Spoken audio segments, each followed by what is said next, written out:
అందరికీ నమస్కారం. ఇవాళ వీడియోలో మనం జర్మనీకి వచ్చిన మొదటి నెలలో చేయాల్సిన ముఖ్యమైన పనుల గురించి మనం తెలుసుకుందాం. ఎందుకంటే ఈ పనులు ఒక నెల లోపల మనం చేయకపోతే ఖచ్చితంగా కొన్ని వారాల లోపల మనల్ని డిపోర్ట్ చేసేస్తారు ఇండియా నుంచి వస్తే. సరే, ముందు వాటి గురించి మనం ఏంటో డీటెయిల్గా తెలుసుకుందాం. మొదటిది వచ్చేసరికి అకామిడేషన్. ఇది చాలా ఇంపార్టెంట్. అంటే మీరు జర్మనీకి వచ్చే ముందే మీరు ఆల్రెడీ ఇల్లు ఫైండ్ అవుట్ చేసుకొని ఒక రెంటల్ అగ్రిమెంట్ మీ దగ్గర ఉంటే చాలా మంచిది.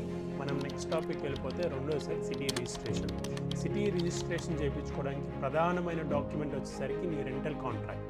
అది మీటా ఫెట్ ఆగంటాం, అంటే మీ రెంటల్ కాంట్రాక్ట్ జర్మన్లో. రెండోసరికి వోనుంగ్స్ గీవా బెస్టీటింగ్ అంటాం. మూడోసరికి బ్యాంక్ అకౌంట్. మనం ఎవరైతే స్టూడెంట్స్గా కానీ లేకపోతే జాబ్ సీకర్గా ఇట్లా వస్తారో వీళ్ళు ఖచ్చితంగా బ్లాక్డ్ అకౌంట్లో డబ్బులు బ్లాక్ చేసి ఉంచాలి.